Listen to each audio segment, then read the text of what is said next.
Hello guys, welcome back to Sociology classes BA part 3rd. Today our topic is द्वंद्वात्मक भौतिकवाद के उद्देश्य तथा महत्व, objectives and importance of dialectical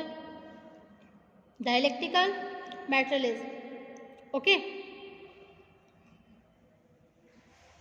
So without wasting much time, we should start this video on this topic, objectives and importance of dialectical materialism. Okay. BA part 3rd. Okay, marks ने द्वंद्वात्मक भौतिकवाद का सिद्धांत जिन उद्देश्यों को पूरा करने के लिए प्रस्तुत किया, उनमें से इस सिद्धांत के महत्व पर भी प्रकाश पड़ता है। संक्षेप में इन्हें निम्नांकित रूप से समझा जा सकता है। नंबर 1, समाजवाद की अनिवार्यता। इस सिद्धांत का उद्देश्य है, फर्स्ट क्या है, समाजवाद की अनिवार्यता, इनविटेबिलिटी ऑफ सोशलिज्म। सेकंड है वर्ग संघर्ष की अनिवार्यता, क्लास स्ट्रगल ऑफ इनविटेबिलिटी। परिवर्तन की अनिवार्यता, इनविटेबिलिटी ऑफ चेंज। क्रांति का औचित्य, जस्टिफिकेशन ऑफ रिवॉल्यूशन। पूंजीपतियों को चेतावनी, वार्निंग द कैपिटलिस्ट्स एंड श्रमिकों का संगठन, labour organization. Okay, these are the all dialectical materialism points. Okay, the dialectical methods hold the process of development should be understood not as movement in a circle, not as a simple repetition of what has already occurred, but as an onward and upward movement, as transition from an old qualitative state to a new qualitative state, from the lower to the higher. Quoted by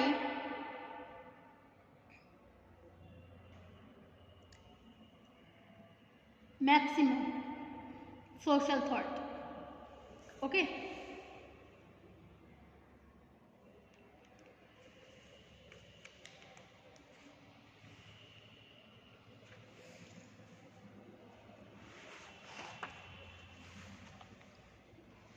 अब है आपका समाजवाद की अनिवार्यता। इस सिद्धांत का मुख्य उद्देश्य मार्क्स द्वारा यह स्पष्ट करना होता है कि पूंजीवादी व्यवस्था में निहित विभिन्न दोषों के कारण इसका भी उसी तरह अंत हो जाएगा जिस प्रकार अतीत में दासों का शोषण करने वाले मालिकों और सामंतवादी व्यवस्था का भी अंत हो गया। ओके, नेक्स्ट है आपका परिवार की अनिवार्यता, इनविटेबिलिटी ऑफ चेंज। द्वंद्वात्मक भौतिकवाद के द्वारा मार्क्स ने इस तथ्य को भी स्पष्ट किया कि परिवर्तन होना समाज का अनिवार्य नियम है। इसके द्वारा मार्क्स यह स्पष्ट करना चाहते हैं कि श्रमिकों को अपने वर्तमान शोषण से चिंतित होने की आवश्यकता नहीं है। भौतिक दशाओं के बीच होने वाला द्वंद्व वर्ग रहित समाज के रूप में एक नए समन्वय को स्थापित करेगा। यह समन्वय पहले की सभी दशाओं के उच्च स्तर का होगा, जिसमें सर्वहारा वर्ग का कोई शोषण नहीं होगा। ओके, अब नेक्स्ट है आपका वर्ग संघर्ष की अनिवार्यता, क्लास स्ट्रगल। ओके, अनेक दूसरे विद्वानों ने जहां संघर्ष को एक सहयोगी प्रक्रिया मानते हुए इसे सामाजिक प्रगति में बाधक माना है, वहीं मार्क्स ने अपनी द्वंद्वात्मक प्रणाली के आधार पर वर्ग संघर्ष को एक आवश्यक और उपयोगी दशा के रूप में स्वीकार किया। मार्क्स का विश्वास था कि कोई सिद्धांत तभी व्यवहारिक बन सकता है जब वह जनसाधारण की आवश्यकताओं को पूरा करने में योगदान कर सके। ऐतिहासिक आधार पर विभिन्न युगों की आर्थिक व्याख्या के द्वारा मार्क्स ने स्पष्ट किया कि दुनिया का संपूर्ण इतिहास वर्ग संघर्ष का इतिहास है। दुनिया का संपूर्ण इतिहास वर्ग संघर्ष का इतिहास है तथा प्रत्येक युग में होने वाले वर्ग संघर्ष से अधिक अच्छा बना हुआ है।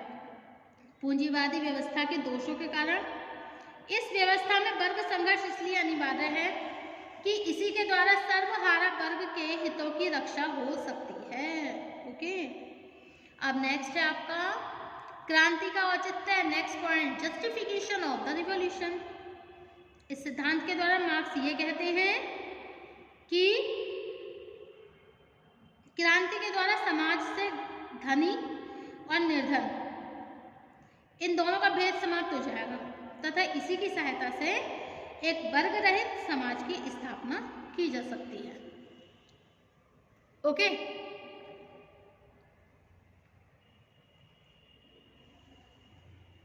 अब नेक्स्ट है श्रमिकों को संगठित होने की प्रेरणा।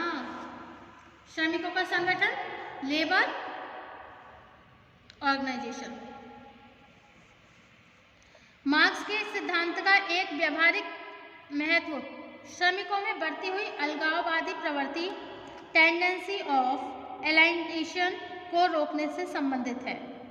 मार्क्स का उद्देश्य श्रमिकों को यह उद्देश्य देना है कि अपने शोषण से उन्हें निराश होने और शोषण को अपना भाग्य मानकर पूंजीवादी व्यवस्था में अपने को असहाय समझ लेना उचित नहीं है। सर्वहारा वर्ग संगठित होकर प्रतिवादी एंटीथीसिस दशा के रूप में जब इस व्यवस्था का विरोध करेगा तो धीरे धीरे संपूर्ण सामाजिक आर्थिक व्यवस्था पर उसी का अधिकार हो जाएगा। इस दशा को मार्क्स ने सर्वहारा वर्ग का अधिनायक कहकर श्रमिकों में एक नई आशा का संचार किया तथा उन्हें संगठित होकर शोषण का विरोध करने की प्रेरणा दी। नेक्स्ट है पूंजीपतियों की चेतावनी, warning the capitalist. According to Timasheff के अनुसार मार्क्स के सुसंबद्ध और तार्किक विचारों से इंग्लैंड के उद्योगपति ने यह अनुभव किया कि श्रम कल्याण की एक ऐसी व्यवहारिक योजनाएं लागू की जाए जो श्रमिकों के असंतोष को रोककर उनके लिए रक्षा कवच का कार्य कर सके।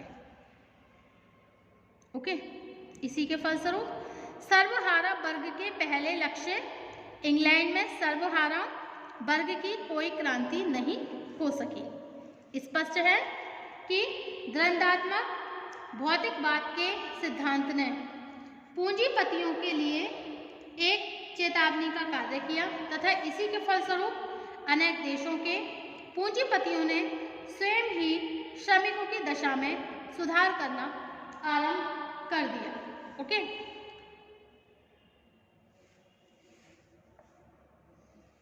अब नेक्स्ट है आपका हीगल और मार्क्स के विचारों की तुलना, comparison of Hegel and Marx view.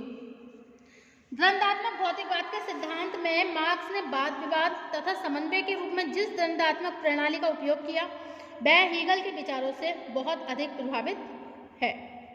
इसके बाद भी मार्क्स तथा हीगल के विचारों में अनेक ऐसे मौलिक अंतर हैं जिनके कारण मार्क्स का सिद्धांत हीगल के विचारों से बिल्कुल भिन्न है। तुलनात्मक दृष्टि से अगर तुलनात्मक दृष्टिकोण से देखें तो इन दोनों विद्वानों के विचारों के अंतर को निम्नलिखित रूप से समझा जा सकता है। नंबर 1, हीगल मूल रूप से एक तात्विक विचारक है और मार्क्स एक भौतिकवादी विचारक माने जाते हैं। ओके, नंबर 2, हीगल की विचारधारा में आत्मवादी और भाववादी विचारों की प्राधान्यता है। ओके, और मार्क्स की द्वंद्वात्मक प्रणाली में संपूर्ण प्रकृति और जगत को एक ऐसी समग्रता के रूप में स्पष्ट किया है जिसके सभी अंग परस्पर निर्भर और एक दूसरे को प्रभावित करते हैं। नंबर 3, हीगल के विचार इस दृष्टिकोण से भी तात्विक दर्शन के निकट है कि उन्होंने विकास की प्रक्रिया को बहुत सरल रूप से प्रस्तुत किया है।